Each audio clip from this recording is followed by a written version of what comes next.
Sir Michael, your English subject live streaming teacher. And you, my dear grade 6 learners, are still watching Valenzuela Facebook Live, your online classroom, streaming directly to your home from our city's pride, the Valenzuela City School of Mathematics and Science. Today, we are going to discuss the most essential learning competency: compose clear and coherent sentences using appropriate grammatical structures, with a focus on pluralization of regular and irregular nouns, with the curriculum guide code EN 6G-1A-2.3.1 to 2.3.2. Do you still remember the drill before we start? You need to comment your name, your school, and your section down in the comment box for your attendance. I will be giving you 30 seconds to do it, and your time starts now.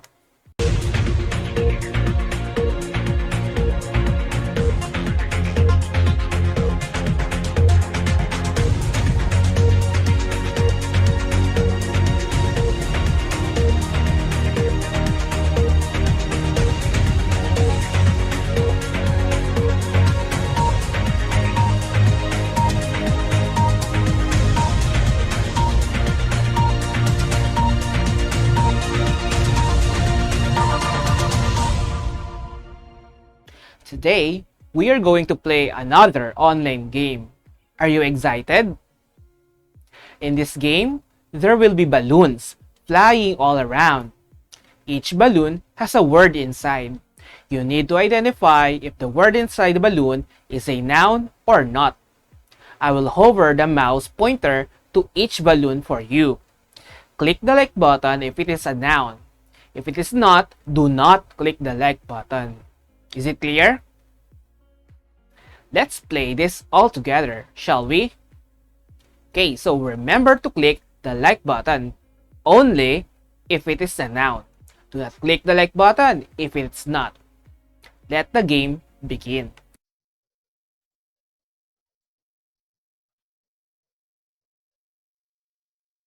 Okay, so let's start the game.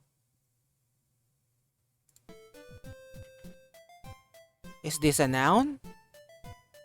If it's a noun, click the like button. Noun? Is this a noun? Is this a noun? Is this a noun? Yes. Is this a noun? Great. Is this a noun? Nope. Is this a noun? Yes. Is this a noun? Yes. Is this a noun? Nope. Is this a noun? Yes. A noun? Pencil? Yes. Eye? Yes. Is this a noun? How about this one? How about this one? Yes. This one? Yes. Okay. Very good. Let's play again. Is this a noun? Yes. Is this a noun? No. Is this a noun? Yes. Is this a noun? No. Is this a noun? Yes. Is this a noun? Yes. Is this a noun? No. Is this a noun? Yes. Is this a noun? No. Is this a noun? Yes. Is this a noun? Yes. Is this a noun? Yes. Is this a noun? No. Is this a noun? This one? Yes. This one? How about this one? Yes. Correct. Okay.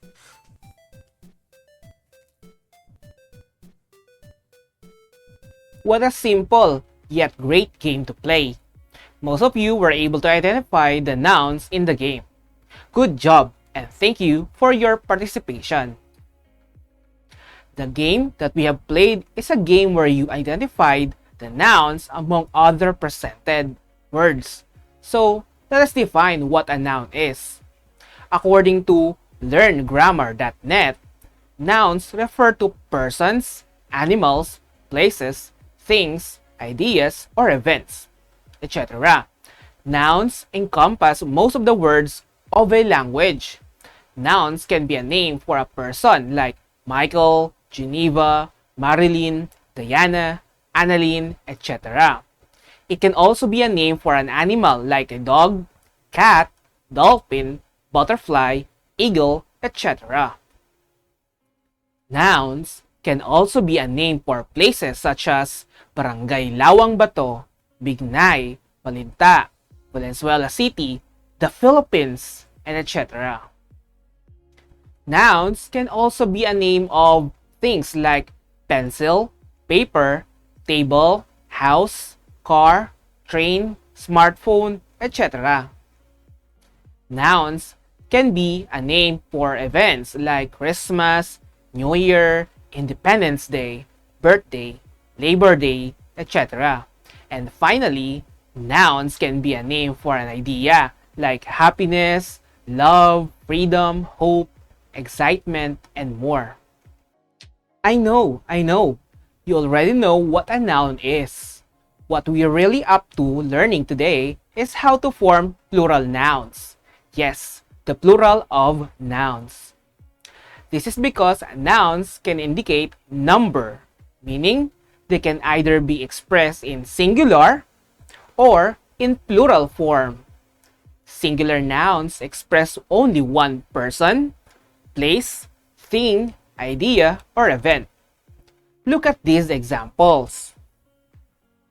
One Filipino, one talent, one gift, an ability. These are all singular nouns. A plural noun, on the other hand, expresses two or more persons, places, things, ideas, or events. Example, the Filipinos, many talents, few gifts, some abilities. It is here that we divide them into two categories, the regular and the irregular nouns. Let's talk first about regular nouns. Regular nouns form their plural by adding s and es to their singular form. Here are some general rules in forming the plural of nouns.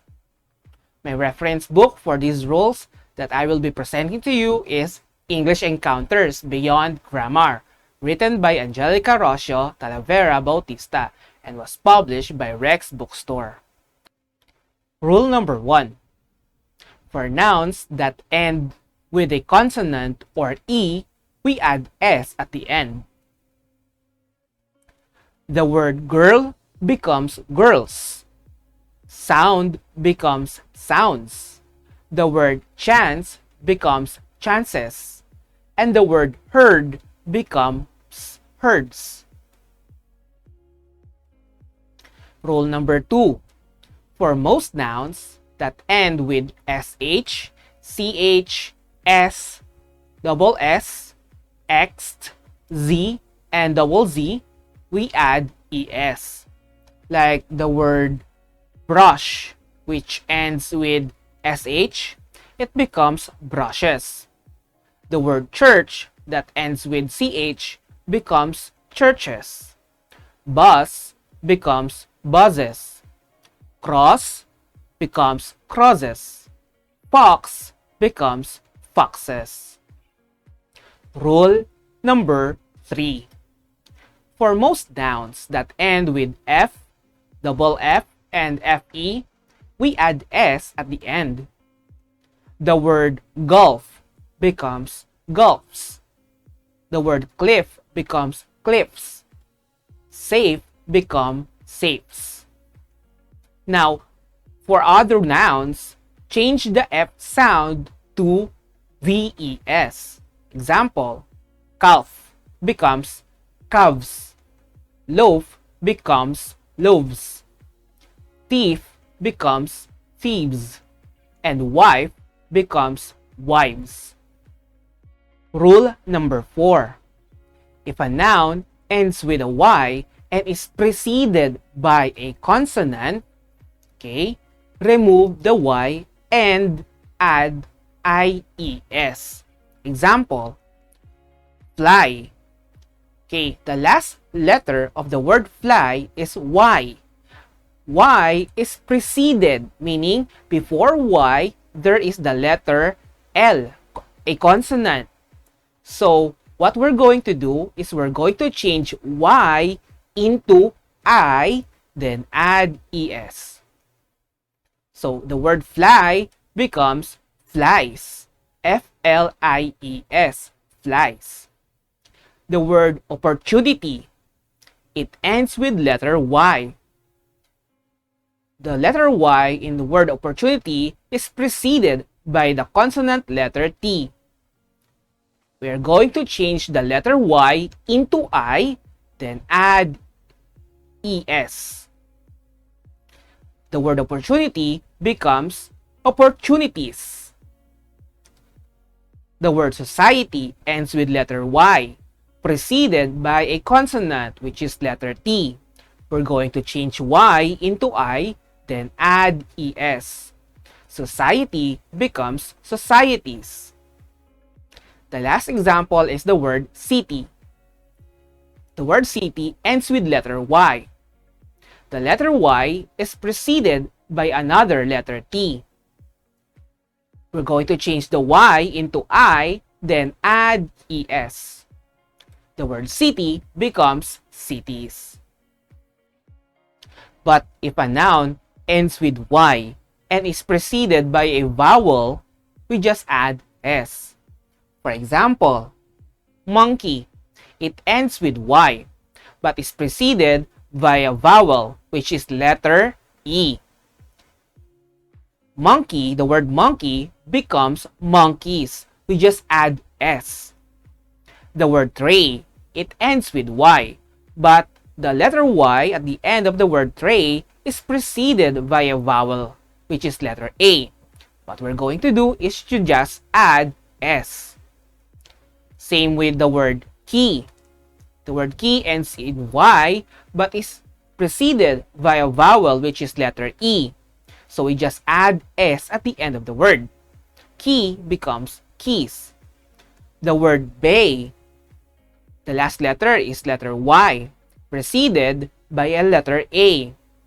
Again, if the letter Y is preceded by a vowel, we're going to add S. So bay becomes base. Rule number 5. If a noun ends with O and is preceded by a vowel, add S. Example, radio. It ends with O but is preceded by a vowel which is letter I. So radio becomes radios. We just add S. Kangaroo becomes kangaroos. The O at the end of the word kangaroo is preceded by another letter O. So we're just going to add S. In the word video, the O at the end of the word video is preceded by a letter E, which is a vowel. So we're just going to add a letter S. For most nouns that end with O and is preceded by a consonant, we just add S. Example, piano becomes pianos. The word yo-yo becomes yo-yos. Pronounce soprano becomes sopranos. But for some nouns that end with an O and are preceded by a consonant, we just add ES. Example, tomato. The last letter is letter O, but is preceded by a letter T. So tomatoes becomes tomatoes. It ends with letter ES. The word potato, a letter O at the end, preceded by letter T, a consonant, it becomes potatoes. The word hero, the last letter is letter O. The letter O is preceded by a consonant, so we just add ES. Hero becomes heroes. The word zero, it ends with letter O, preceded by a letter R, a consonant. So, we're going to add es at the end. And the last example, the word mosquito. It ends with letter O, but the letter O is preceded by a consonant, which is letter T. So we just add es at the end of the word. So mosquito becomes mosquitoes. Rule number 6 for compound nouns. Compound nouns that are joined by hyphen form their plural by adding s to the main word or the most important word in the compound. Okay? Example, mother-in-law. Okay, in the compound word mother-in-law, the most important word there is the word mother. So we are going to add s at the word mother. It becomes mothers-in-law. Next example is editor-in-chief. Editor-in-chief. Among the three words, the most important there is the word editor, or the main word is the word editor. So we're going to add the s at the word editor. So the compound word editor-in-chief becomes editors-in-chief. Next, compound words that are single words, meaning they don't have spaces or hyphen, follow the usual rules in forming a plural. Example, the word toothbrush becomes toothbrushes. Because the word toothbrush ends with sh, we just add es to it. The word rainbow becomes rainbows. Now let's test your skill, okay? Directions. Form the plural of the following nouns. Type your answer in the comment box. Okay, for number 1, we have handkerchief. For number 2, we have knife. Number 3, we have splash. Number 4 is scratch. Number 5, pulley. Number 6 is device. Number 7 is tax. Number 8 is strawberry. Number 9 is principal. And number 10 is computer. You have 3 minutes to answer this. Okay?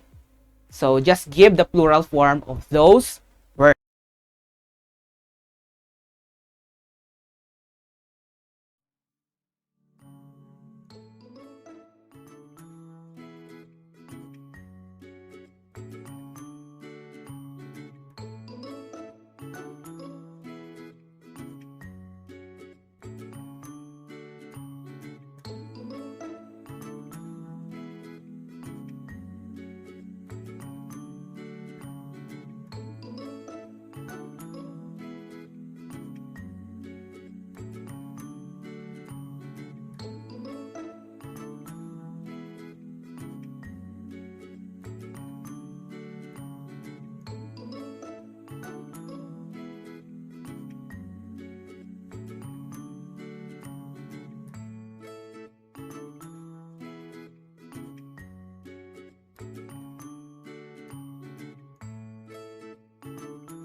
Okay, so your time is up.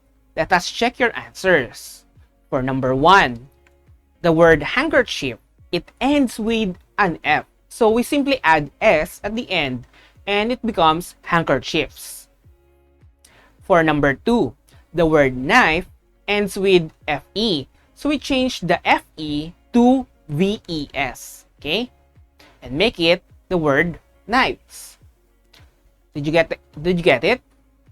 Okay. Let's move on to number 3. The word is splash. This one is easy. It ends with SH. So we add ES at the end and make it splashes. For number 4, scratch. Okay, the word scratch ending in CH will also have ES and make it scratches. Number 5 is pulley. This one ends with a Y but is preceded by a vowel. So the vowel is E. So we simply add S at the end of the word to make it the word police. Number 6, device. This one will simply have S at the end to make it the word devices. Number 7, tax. It ends with an X. So we add ES to the end of it to make it the word taxes. Number 8, the yummy word strawberry. It ends with a Y, but is preceded by a consonant, which is R. So we change Y into I, then add ES to make it strawberries. Number 9 is the word principal. This one is easy. We simply add S at the end to make it the word principles. And finally, we have number 10, computer. We also add S at the end of this word to form the word computers. Okay, so you count your correct answers. Okay, how many did you get? Type your scores in the comment box for me to see it. Good work. Now, let us go with the irregular nouns. Irregular nouns are those that form their plural in other ways and not by adding S or ES.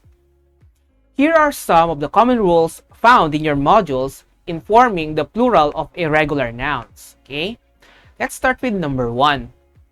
Some irregular nouns change their spelling and add a different ending to form their plural.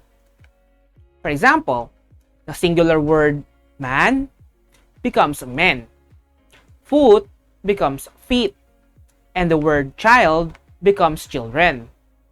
Don't forget the word goose becomes geese. Okay, let's go to number 2. Now, English language. Because the English language adopts or borrows many foreign words, mostly from Latin and Greek words, their plural form follows different pluralization rules. These words, which are usually used in science and mathematics, form their plural by changing their last letter or letters to I, A, AE, ES, and ICES. Let's talk about them one by one. Okay, letter A. The final A becomes AE or just add S. The word alumna becomes alumni with the AE at the end. The term formula becomes formulae, or it is also accepted to have the word formulas. Both are accepted. Okay, letter B. The final EX or IX becomes ICES. For example, the word matrix becomes matrices. The word index becomes indices or indexes. Letter C. The final IS becomes ES. Example, crisis becomes crisis. Axis becomes axis. And the parentheses becomes parentheses. Letter D. The final UM becomes A or just add S. The words datum becomes data. the word ovum becomes ova, and the word memorandum becomes memoranda. The final US becomes I, ERA, or RA, or just add S. The words alumnus become alumni. Cactus becomes cacti or cactuses, and the word focus to become foci. Letter F. The final ON becomes A. Words like criterion become criteria. The word phenomenon becomes phenomena. The final MA becomes mata, or just add S. Words like stigma become stigmata or stigmas. Stoma becomes stomata or stomas. And the word schema becomes schemata or schemas. For the third rule in your module, a few nouns have the same spelling in both singular and plural forms. The word deer will still be deer. Moose will still be moose and not meese. Okay? Not meese. Moose. The word sheep will still be sheep.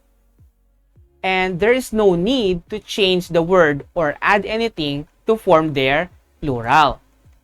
Some nouns are always singular in form and in meaning. They have no plural form. Most abstract and mass nouns fall under this rule.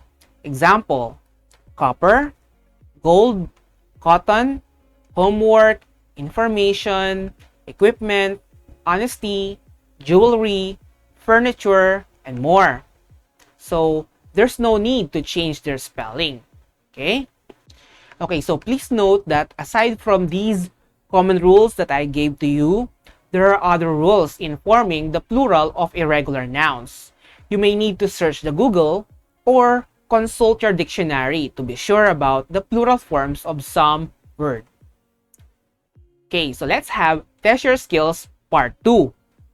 Write the letter of the correct answer in a piece of paper or in the comment box. Okay? Are you ready? Let's start. Number 1. Which is the plural form of the word deer? A. Deer. B. Deers. C. Dearest. D. All of the above. Go.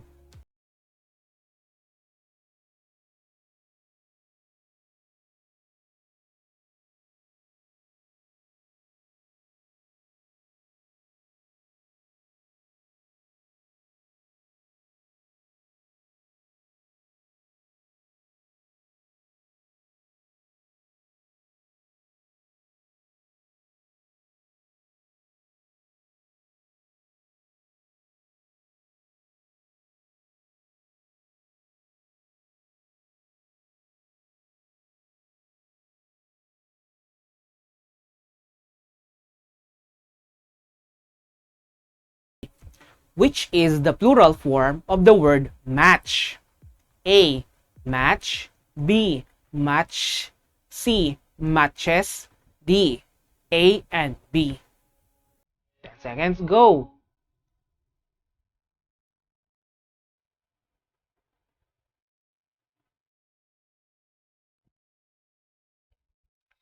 Question number 4. Which is the plural of the word valley? A. Valley. B. Valleys. C. Valleys. D. Valleys. 10 seconds. Go.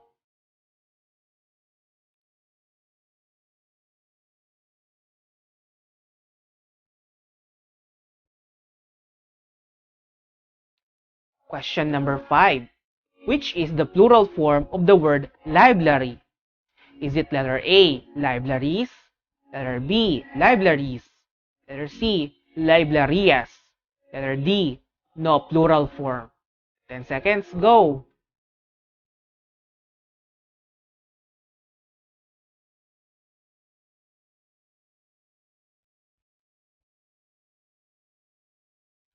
Number 6. Which is the plural form of the compound word daughter-in-law? A. Daughter-in-laws. B. Daughter-ins-law. C. Daughters-in-law. Or letter D. Daughters-ins-laws. 10 seconds. Go!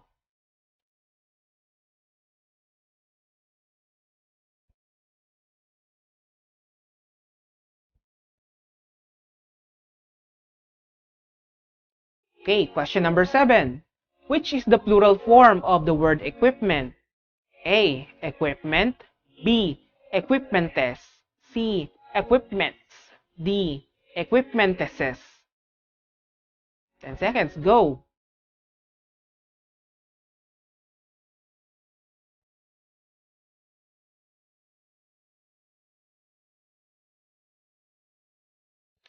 Question number 8. Which is the singular form of the word knives? We're looking for the singular word. Okay, singular form. Letter A. Knife. B. Knifes. C. Knife. D. Knives. 10 seconds. Go!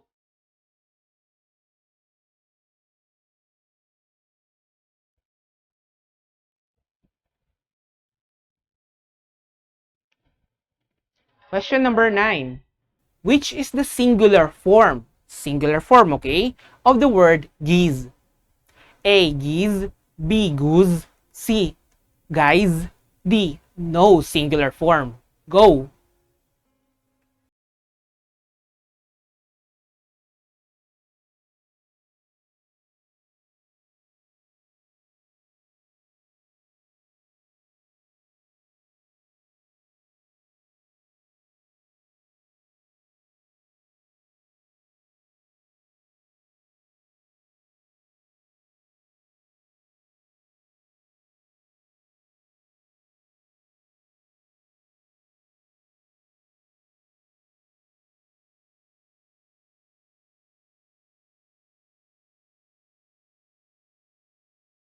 Let us check. For number 1, the word deer has the same plural form. So there will be no change. It is still deer.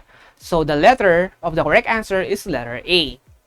For number 2, the answer can either be letter B, volcanoes, or letter C, volcanoes with ES. They are both correct. They are both accepted.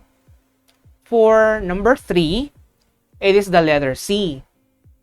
The word match ends with CH, so we add ES at the end of the word. For number 4, it is the letter B.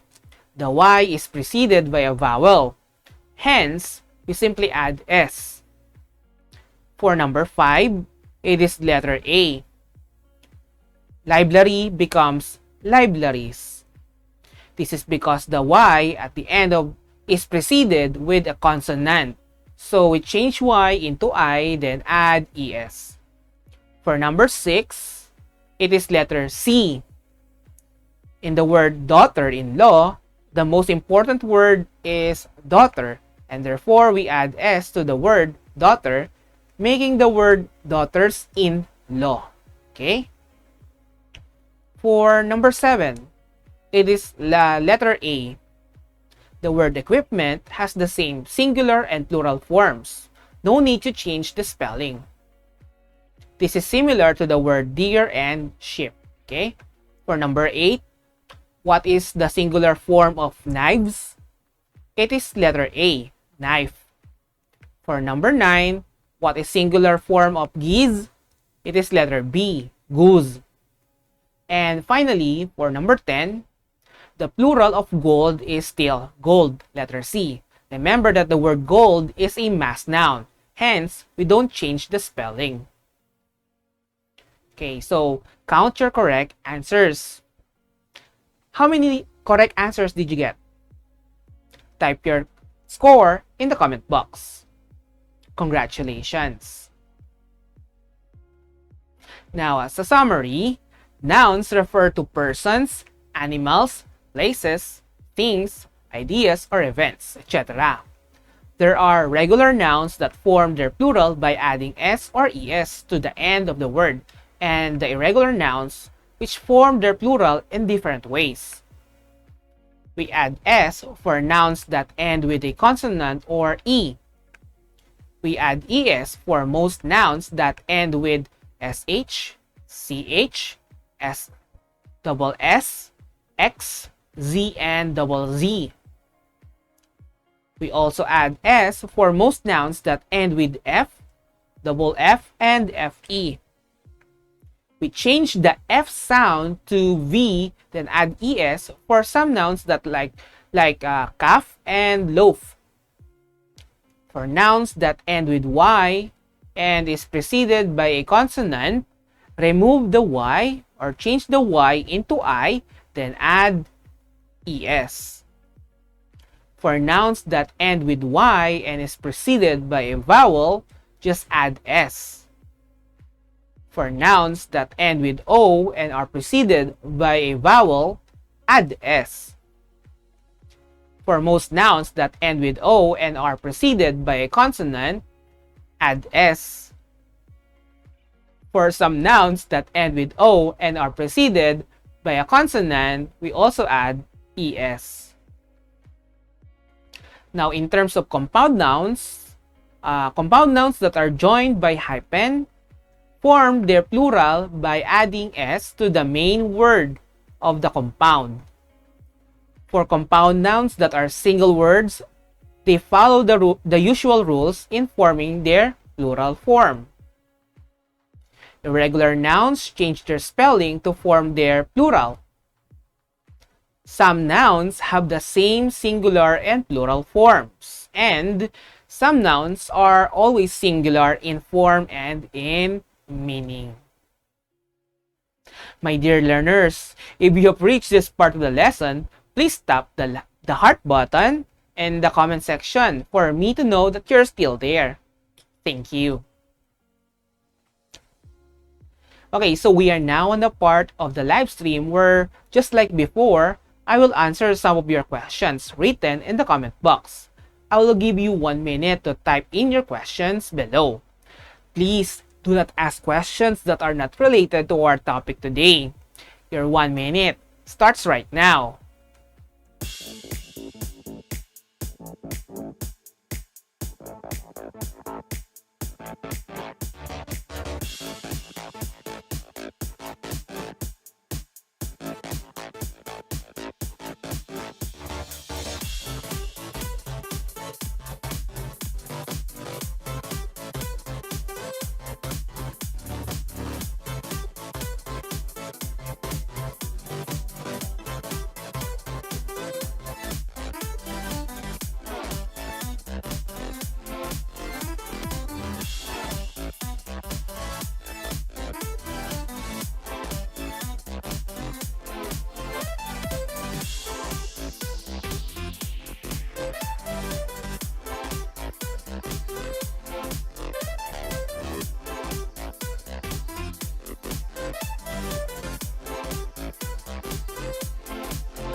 We are now going to read some questions from the comment section, and I will try to answer them for you. Question number 1. What is the plural form of the word mouse? Hello. The noun mouse is an irregular noun. The noun mouse has a plural form of the word mice. It changes its spelling to form its plural. So, there you go. The plural of the word mouse is mice. I hope this answers your question. Question number 2. What is the plural form of fish? Thank you for your question. The most common plural form of fish is indeed fish, no change in spelling, or added letters at the end. However, under certain circumstances, you can use fishes as the plural form of fish.